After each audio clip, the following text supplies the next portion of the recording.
116.000 millones de dólares. Esa es la diferencia exacta entre el Warren Buffett que existe hoy y el Warren Buffett que habría existido si yo nunca lo hubiera conocido en aquella cena de 1959 en Omaha. No es una estimación emocional. Es un cálculo frío que Warren mismo ha confirmado en conversaciones documentadas a lo largo de décadas. Si Warren hubiera continuado aplicando exclusivamente el método que Benjamin Graham le enseñó en la Columbia a finales de los años 40, su patrimonio personal hoy sería aproximadamente 4.000 millones de dólares. Hoy es 120.000 millones. La diferencia de 116.000 millones es el precio matemático exacto de una conversación que duró 60 años. Pero déjame empezar por donde importa. En 1959, Warren tenía 29 años. Yo tenía 35. Gestionaba una partnership en Omaha que había superado al Dow Jones en cada uno de sus primeros 5 años. En 1956, Warren hizo 40,4%, mientras el índice hacía 6,6%. En 1957, hizo 10,4%, mientras el índice perdía 8,4%. Números que avergonzaban a cualquier gestor profesional de Wall Street. Conocía a Benjamin Graham con la profundidad de un discípulo que se había sentado en la primera fila de cada clase en Columbia, que había trabajado en la Graham Newman Corporation durante 2 años, que había internalizado cada página de Security Analysis y de The Intelligent Investor. Su metodología era precisa, disciplinada, verificable y funcionaba. Y por eso mismo estaba a punto de limitar su potencial durante décadas si nadie interrumpía la trayectoria. Nos conocimos en la casa del Dr. Edwin Davis, un amigo común que se dedicó a la medicina, pero que tenía intuición extraordinaria sobre qué personas deberían conocerse. Conversamos durante horas. Recuerdo la precisión analítica de Warren al describir posiciones. Números memorizados con fidelidad fotográfica, racionalidad clínica en cada tesis. Pero había algo que yo identificaba como limitación estructural, no como defecto intelectual. Warren había sido entrenado para comprar activos baratos, empresas valuadas por debajo del valor de sus activos líquidos. Graham las llamaba cigar butts, colillas de cigarro. Encuentras una colilla en el suelo con una calada restante, la recoges gratis, fumas la última calada y la tiras. Es un buen negocio, pero es fundamentalmente un negocio de una sola calada. No tiene segundo acto. El problema con la estrategia de cigar butt no era que no funcionara. Funcionaba extraordinariamente bien en ambientes específicos, especialmente durante los años 30 y 40, cuando el trauma de la Gran Depresión había creado pánico de venta permanente que dejaba empresas cotizando por debajo de su valor de liquidación. Yo viví esa época como adolescente en Omaha. Mi padre me contaba historias de hombres inteligentes que habían perdido todo entre 1929 y 1932. El Dow Jones cayó 89% desde el pico de septiembre de 1929 hasta el fondo de julio de 1932. 34 meses de destrucción continua. Esa experiencia formó a Graham. Y Graham formó a Warren. El método Graham era una respuesta específica a un trauma específico. Pero en 1959, ese ambiente ya había pasado. El mercado americano no estaba lleno de empresas abandonadas con balances intactos y precios de pánico. La posguerra había creado prosperidad suficiente para que otros inversores identificaran y compraran esas oportunidades antes de que quedaran absurdamente baratas. La competencia había aumentado, el ambiente había cambiado, y la estrategia que Graham había desarrollado para un ambiente específico estaba siendo aplicada a un ambiente estructuralmente diferente sin que Warren hubiera actualizado las premisas. Esa es la trampa más peligrosa en cualquier campo. No aplicar un método equivocado. Aplicar un método que fue correcto en un contexto a un contexto donde ya no lo es. Pero aquí está la complejidad del momento. ¿Cómo convences a un hombre de 29 años que está acertando, que está superando todos los benchmarks disponibles, que está haciendo ricos a sus socios, que fue entrenado por el mayor inversor de la generación anterior? ¿Cómo le dices que el método está limitado? No con teoría. Teoría tenía en abundancia, con un número específico que mostrara el costo exacto de la limitación en dólares y en décadas. Y ese número tardé años en articularlo con la precisión que requería. Benjamin Graham fue el mayor profesor de inversiones del siglo XX, sin calificativos. Su estructura analítica, margen de seguridad, Mr. Market, distinción entre inversión y especulación, es tan relevante hoy como en 1934 cuando publicó Security Analysis junto con David Dodd. Pero Graham tenía una limitación filosófica que derivaba directamente de la experiencia que lo formó. Vivió el crash de 1929 como gestor activo con capital apalancado. Vio empresas excelentes perder 90% de valor sin razón fundamental. Esa experiencia formativa creó en él una desconfianza permanente y estructural de cualquier análisis que dependiera de premisas sobre el futuro. Y esa desconfianza, que lo salvó durante los años 30, lo limitó durante los años 50. El método Graham era deliberadamente retrospectivo. Mira solamente lo que es verificable hoy.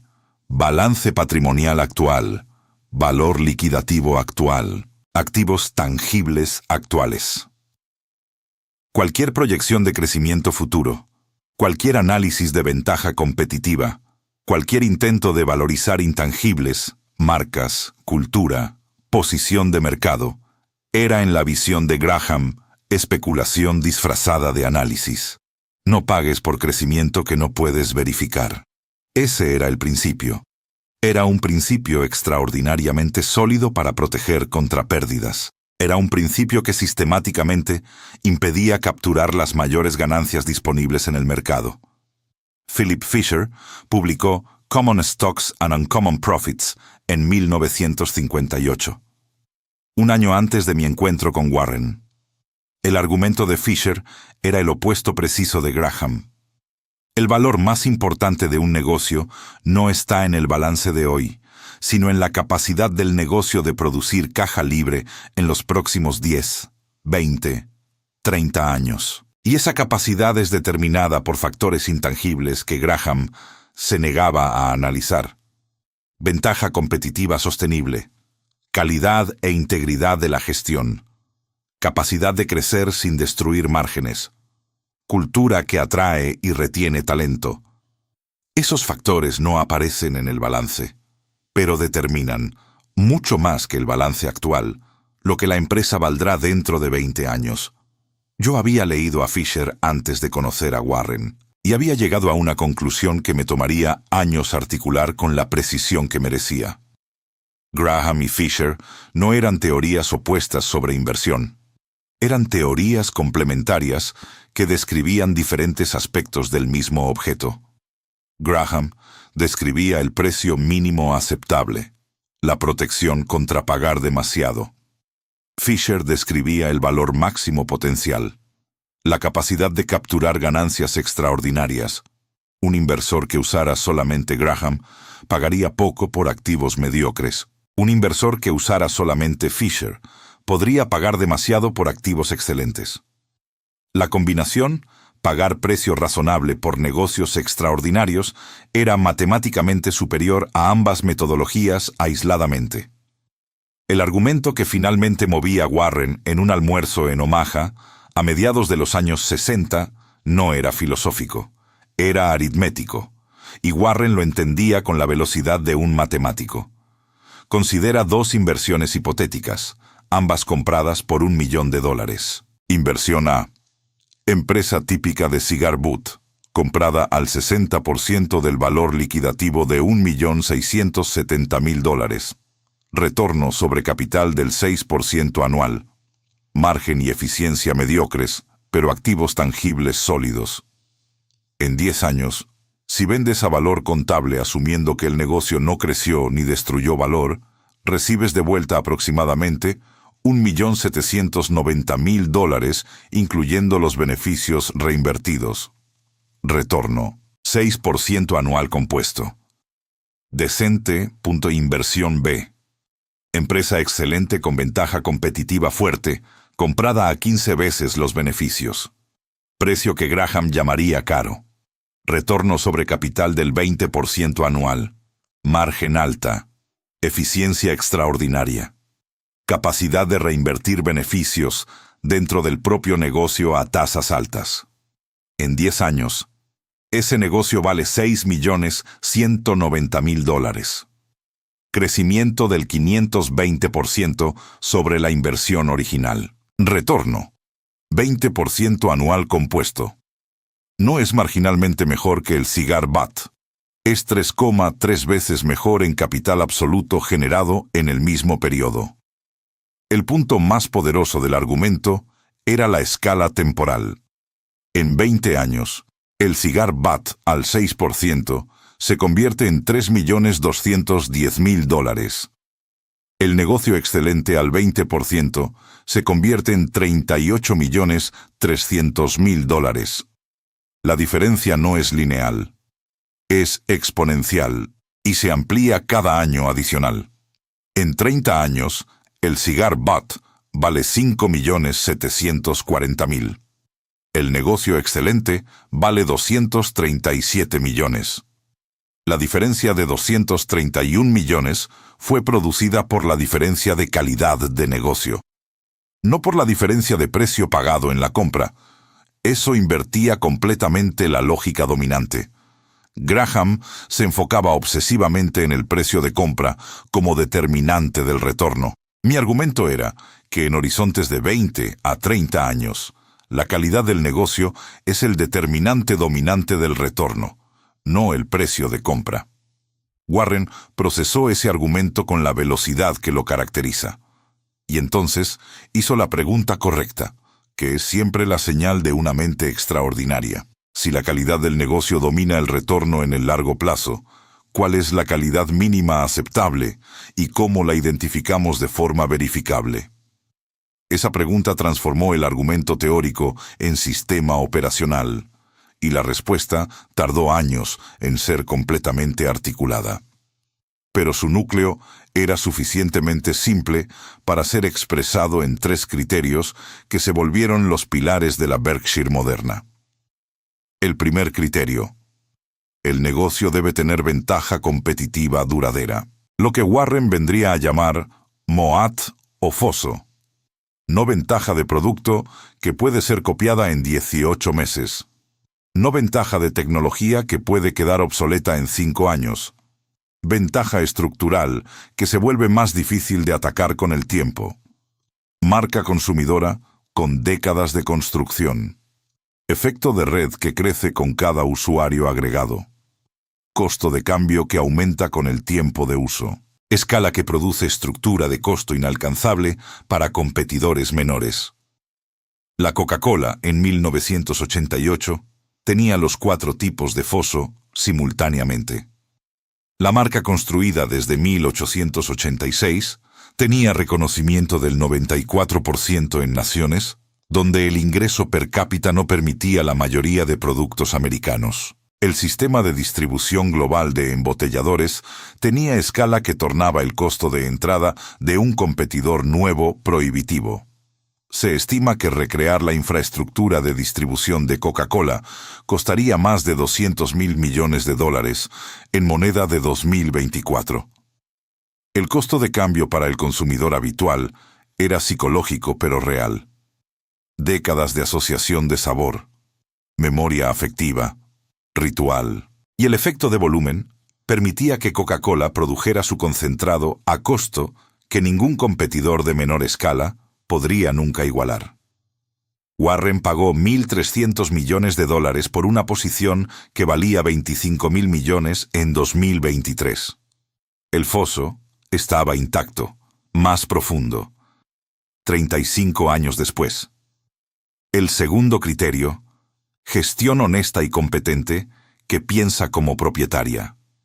Ese criterio era más difícil de verificar cuantitativamente, pero no imposible. Las señales de gestión que piensa como propietaria son específicas.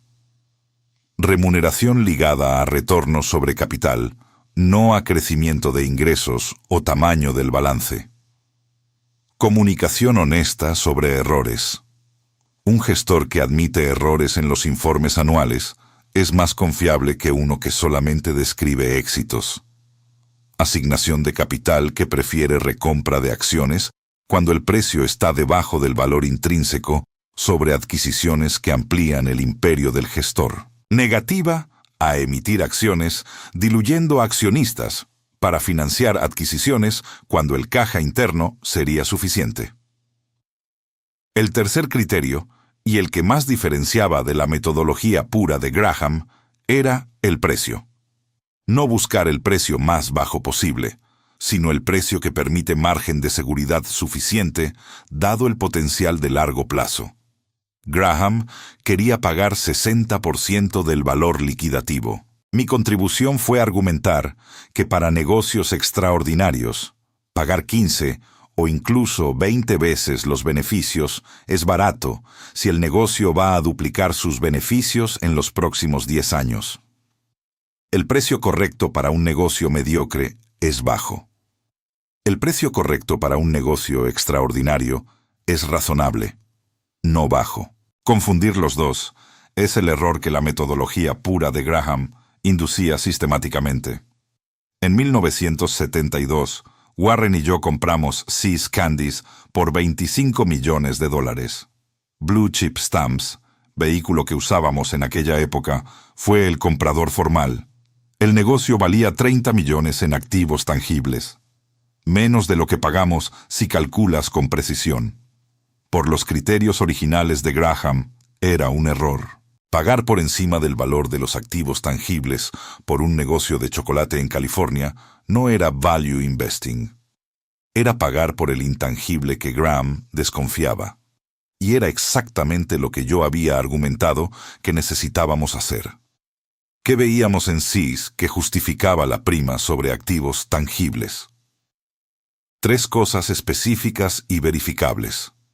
Primera, poder de fijación de precios extraordinario. See's había aumentado precios todos los años durante décadas sin pérdida significativa de volumen.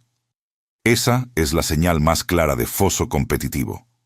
Un negocio que puede aumentar precios sin perder clientes no enfrenta competencia efectiva. Segunda, baja necesidad de capital incremental. Para crecer, See's no necesitaba construir fábricas, comprar equipos caros o aumentar capital de trabajo significativamente. El negocio crecía con inversión mínima de capital incremental, lo que significa que los beneficios podían ser extraídos y reinvertidos en otros negocios, en vez de ser necesarios para sostener el crecimiento propio. Tercera, marca con memoria afectiva profunda. See's era regalo de Navidad, regalo de San Valentín, memoria de infancia para generaciones de californianos. Eso no aparece en ningún balance, pero es el tipo de asociación emocional que ningún competidor puede comprar, solamente construir en décadas. En 2023, See's había generado más de $2,000 millones en beneficios antes de impuestos acumulados sobre la inversión original de 25 millones. Pero el número que más importa no es ese. Es lo que esos 2,000 millones compraron cuando fueron reinvertidos. Los beneficios de See's financiaron participaciones en Coca-Cola, en American Express, en Wells Fargo, en Washington Post. El caja de una fábrica de chocolate de California construyó pedazos del sistema financiero y de medios americano. Eso es lo que llamo máquina de capital, un negocio que genera caja arriba de su necesidad de reinversión y permite que ese exceso vaya a comprar otros negocios, que a su vez generan más caja. See's fue el experimento que transformó el argumento teórico del almuerzo en Omaha en prueba empírica incontestable. Warren diría después, en múltiples cartas anuales y en entrevistas documentadas, que Seas fue la empresa que más cambió su pensamiento sobre lo que un negocio puede valer más allá de sus activos tangibles. El precio de 25 millones, que parecía caro por los criterios de Graham en 1972, fue reconocidamente el mejor investimento por dólar que Berkshire ha hecho en términos de retorno compuesto sobre capital desembolsado. Si hubiéramos aplicado la metodología pura de Graham, habríamos rechazado Seas por ser demasiado cara sobre activos tangibles. Ese rechazo nos habría costado, en valor presente de los beneficios perdidos y del capital no desplegado en inversiones subsecuentes, financiadas por Seas, algo entre 10 y 15 mil millones de dólares, por una sola decisión de 25 millones. Pero para ser completo, y la honestidad intelectual exige esto, es necesario describir dónde la transición no fue perfecta. Warren había comprado la Berkshire Hathaway Textile en 1965 por los motivos exactamente correctos según Graham. Precio debajo del valor liquidativo. Activos tangibles sólidos. El problema era que la Berkshire Textile era un cigar boot clásico. Un negocio en una industria estructuralmente desfavorable, compitiendo contra textiles de menor costo del sur de Estados Unidos y después de países asiáticos, sin poder de fijación de precios, sin foso competitivo, destruyendo capital a cada ciclo de reinversión necesario para mantener equipos. Warren admitió en cartas anuales subsecuentes, con la honestidad que lo caracteriza y que es rara en cualquier gestor, que su decisión de mantener la operación textil durante 20 años después de reconocer el problema fue un error costoso. Desde 1965 hasta 1985, cuando la operación textil fue finalmente cerrada, Berkshire inyectó capital en el negocio textil que podría haber sido asignado a negocios excelentes.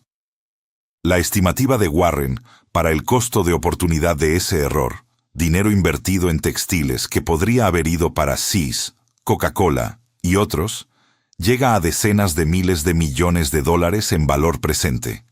No el capital perdido directamente. El capital no creado por asignación subóptima. Esa historia importa por una razón específica. Demuestra que la transición de Graham puro a Graham Fisher combinado no fue instantánea. Fue gradual, con recaídas, con costo real de aprendizaje, TOSA. Historia importa por una razón específica. Demuestra que la transición de Graham puro a Graham Fisher combinado no fue instantánea.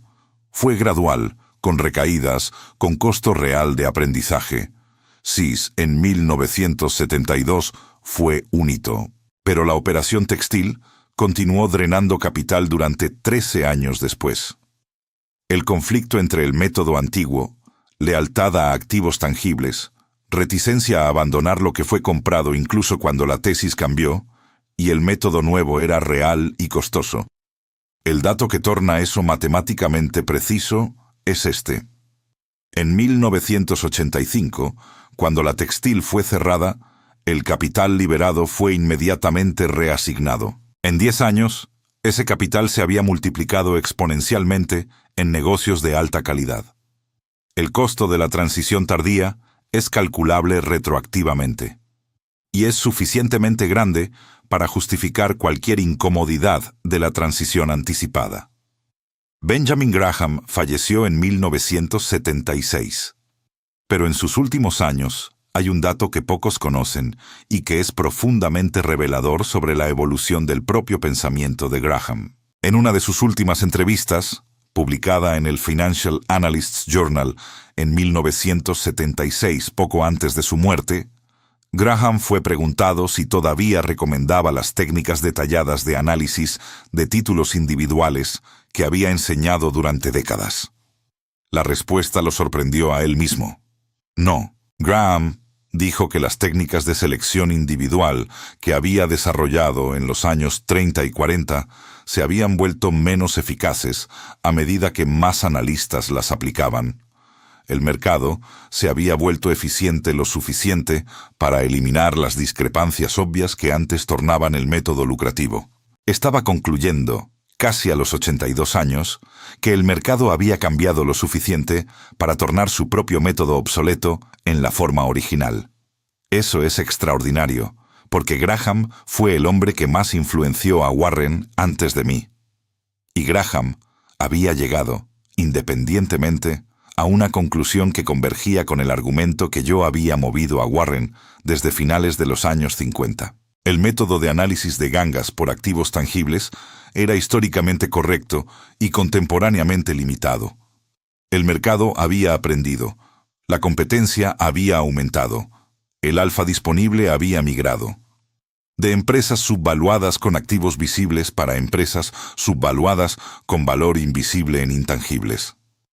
La ironía, que ninguna escuela de finanzas enseña con la seriedad que merece, es que los mayores inversores de cualquier generación son aquellos que internalizan profundamente el método del maestro y después lo trascienden en el momento correcto.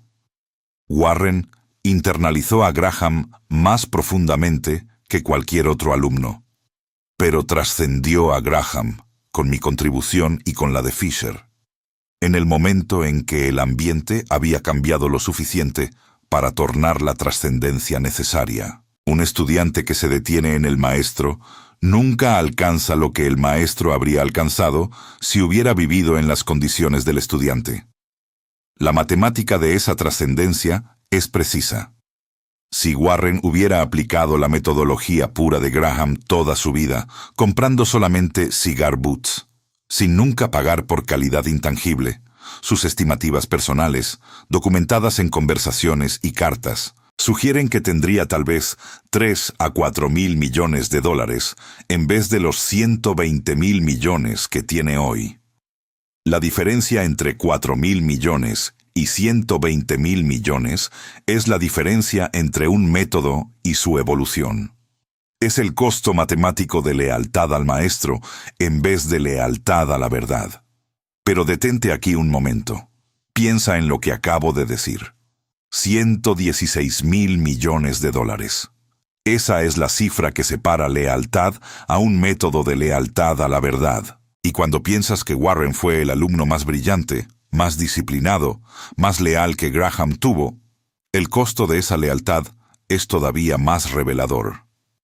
Si el mejor alumno del mayor maestro del siglo XX habría perdido 116 mil millones de dólares por exceso de lealtad al método original, ¿cuánto estás perdiendo tú por lealtad a un método que funcionó en una fase de tu vida y que ya no funciona en la fase actual? No te voy a dar la respuesta. Pero la matemática está ahí, y es brutal. En 1988, Warren compró 1.300 millones de dólares en acciones de Coca-Cola, la mayor posición individual que Berkshire había tomado hasta aquel momento. Fue el momento en que la transformación de método fue completa y pública. No había ambigüedad posible sobre lo que aquella compra significaba. Coca-Cola estaba valuada a 15 veces los beneficios del año anterior, 5 veces el valor contable. Por los criterios originales de Graham, era una compra irracionalmente cara.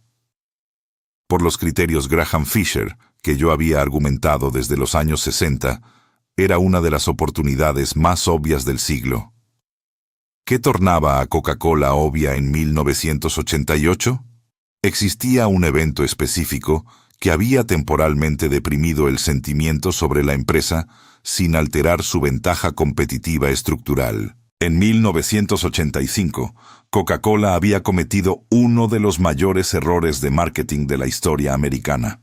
La New Coke alteró la fórmula original después de 99 años, causando rechazo inmediato y masivo de los consumidores americanos. La empresa dio marcha atrás en 79 días, relanzando la Coca-Cola Classic. El episodio fue un fiasco de relaciones públicas, pero reveló inadvertidamente algo extraordinariamente valioso. La fuerza de la marca era tan profunda que los consumidores reaccionaron con indignación existencial al cambio de una bebida. Personas lloraban. Llamaban a líneas de reclamación. Acumulaban inventarios del producto original. Para el analista entrenado a ver intangibles, el fiasco de New Coke era una prueba científica accidental del valor de la marca. La empresa había inadvertidamente realizado un experimento. ¿Qué pasa cuando remueves temporalmente la Coca-Cola original del mercado? Y la respuesta fue conmoción pública. Ningún laboratorio de marketing podría haber creado una prueba más rigurosa del valor emocional de la marca. La implicación de inversión era clara. Si los consumidores reaccionaban así a la mera perspectiva de perder el producto, el poder de fijación de precios y la fidelidad de la marca eran más sólidos que cualquier análisis de balance podría revelar. Warren compró 1.300 millones basado largamente en esa lectura de intangible. Exactamente el tipo de análisis que Graham había enseñado a evitar. En 2023, aquella posición de 1.300 millones valía 25.000 millones, y Berkshire había recibido más de 9.000 millones en dividendos acumulados en el periodo. Total, 34.000 millones sobre 1.300 millones. Retorno de 2.515% en 35 años.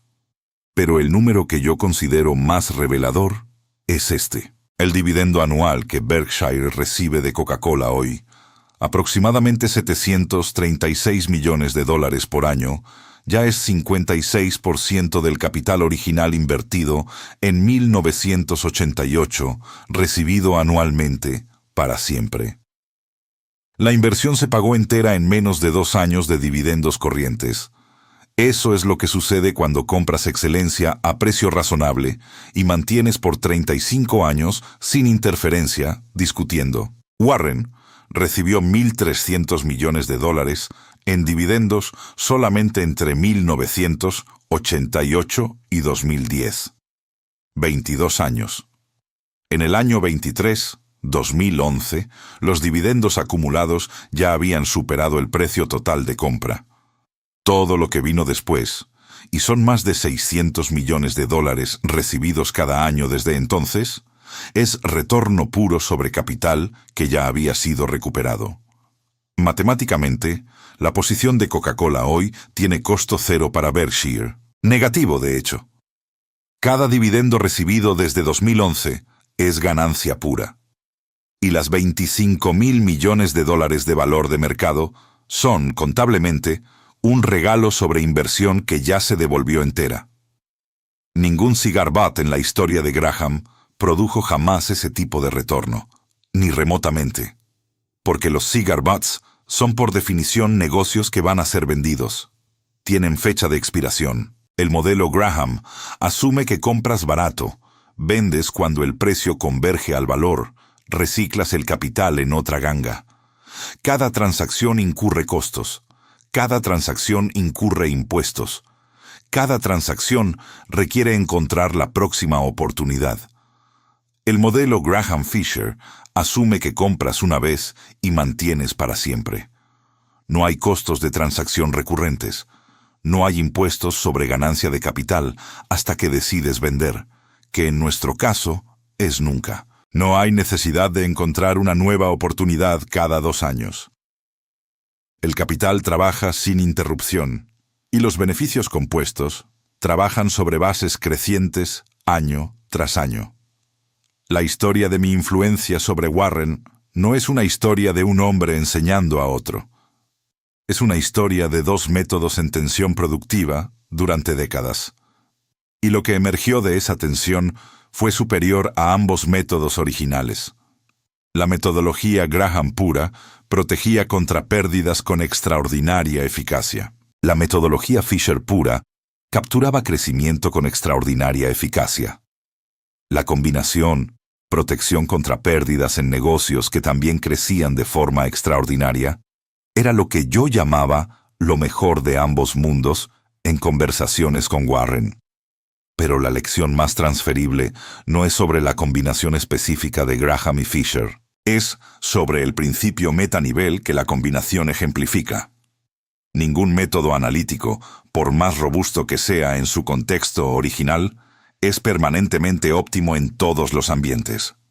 El mérito de cualquier método es su capacidad de producir resultados superiores en el ambiente actual, no en el ambiente en que fue desarrollado.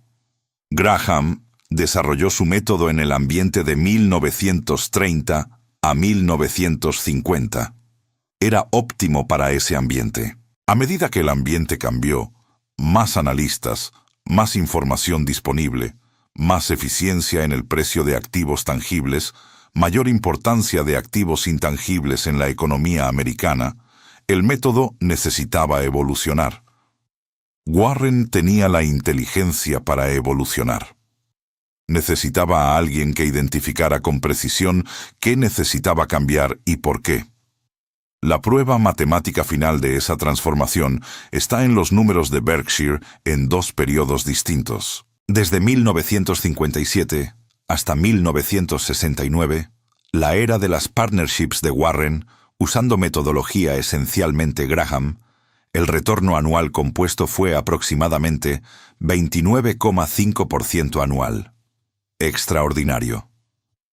Desde 1965 hasta 2023, la era de Berkshire Hathaway, usando metodología Graham-Fisher progresivamente, el retorno fue 19,8% anual compuesto. Menor porcentaje anual, pero sobre base de capital inmensamente mayor y por periodo inmensamente más largo. $1,000 en la partnership en 1957 se convirtieron en 9,000 en 1969. 12 años. $1,000 en Berkshire en 1965 se convirtieron en 43 millones en 2023. 58 años. El porcentaje menor por más tiempo sobre base mayor produjo resultado absoluto 4,778 veces mayor. Ese es el argumento matemático definitivo para calidad de método versus velocidad de método. La gente obsesiona con porcentajes de retorno anual. Yo observo que un retorno mediocre, sostenido durante décadas sobre bases crecientes, destruye absolutamente cualquier retorno extraordinario obtenido durante periodo corto sobre base pequeña. 29% durante 12 años suena mejor que 19% durante 58 años. La matemática dice lo contrario, brutalmente lo contrario. Y la matemática no negocia, no tiene emociones, no miente. Lo que cambió en la forma en que Warren invertía no fue la disciplina, que permaneció absoluta. No fue la racionalidad, que siempre fue su marca. Lo que cambió fue la definición de lo que merecía ser comprado y la disposición de pagar precio razonable por excelencia en vez de insistir en pagar precio bajo por mediocridad. Ese cambio costó cero en términos de esfuerzo adicional y produjo, a lo largo de décadas, cientos de miles de millones de dólares de valor que la metodología original nunca habría capturado.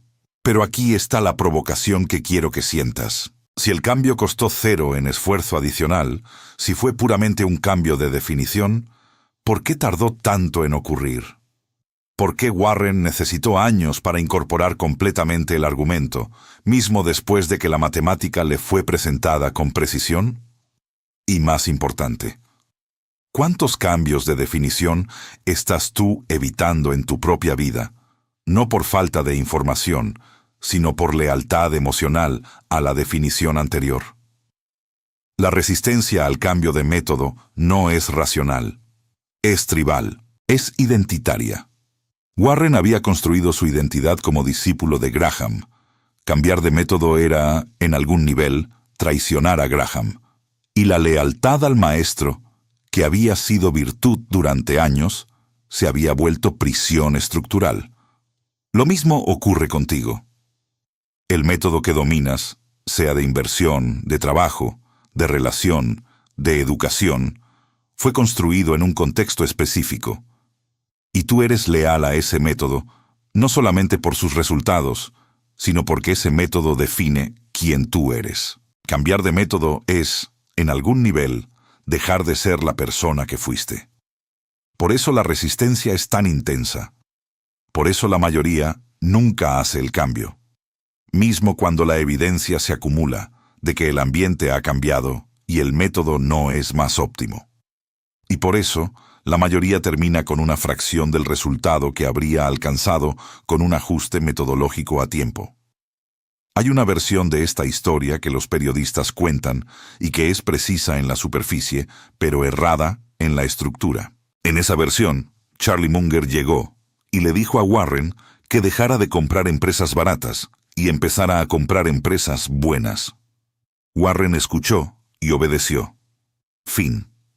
Esa versión es satisfactoria narrativamente. Tiene personajes claros, conflicto simple, resolución limpia. Y omite completamente lo que realmente sucedió. Lo que realmente sucedió fue una conversación que duró décadas, no un momento. No hubo un almuerzo donde la transformación ocurrió instantáneamente. Hubo años de argumentos específicos, casos específicos, cálculos específicos que lentamente expandieron los criterios de análisis de Warren sin abandonar el núcleo innegociable de Graham. El margen de seguridad, la racionalidad, la negativa a pagar por esperanza sin fundamento. Seas Candies, en 1972, fue un hito. Coca-Cola en 1988 fue la confirmación pública. Pero entre esos hitos había decenas de empresas analizadas, argumentos desarrollados, tesis probadas contra la realidad de los resultados.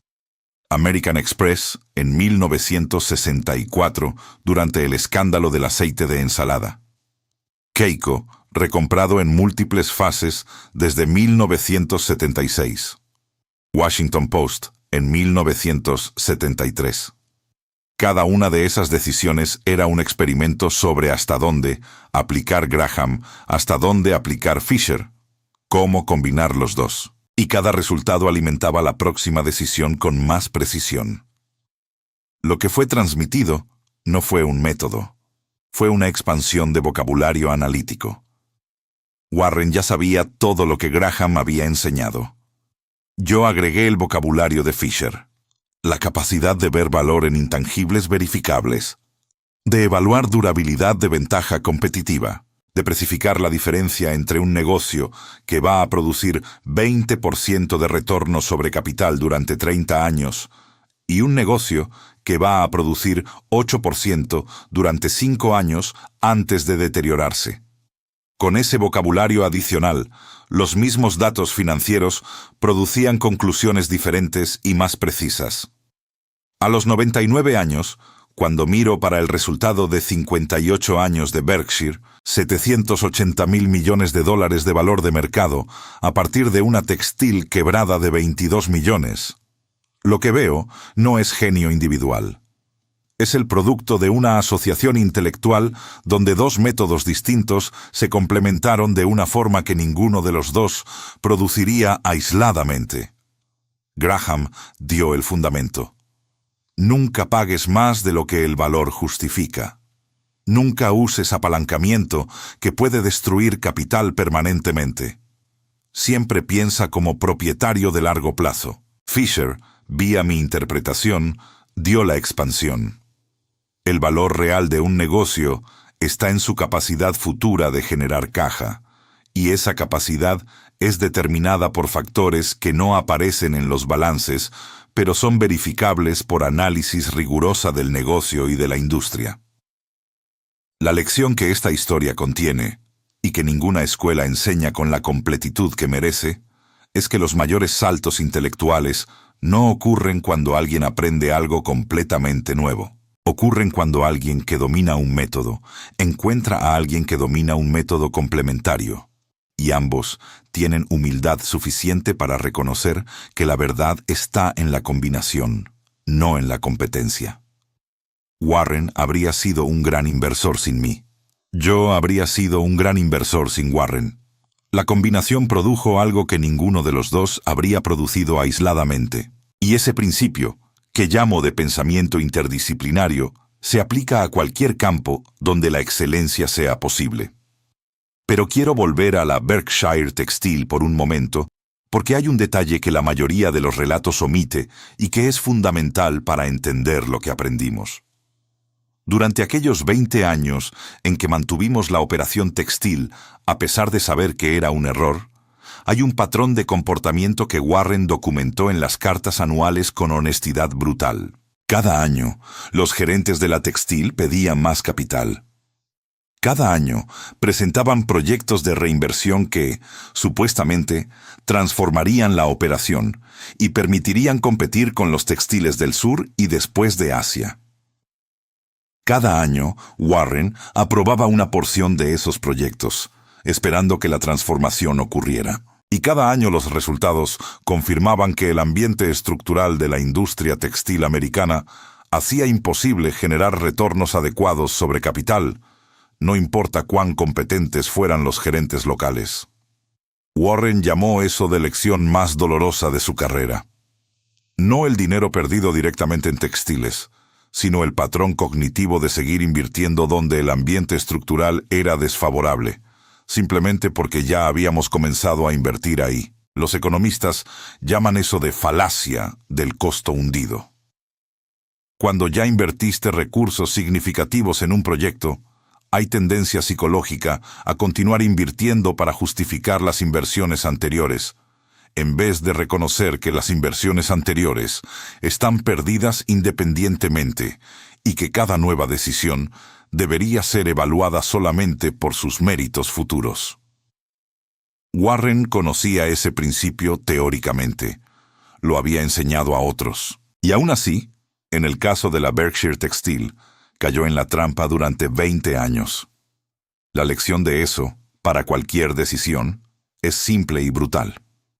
Pregúntate constantemente, si estuviera empezando hoy, sin ninguna inversión anterior en esta área, ¿haría esta próxima inversión? Si la respuesta es no, detente.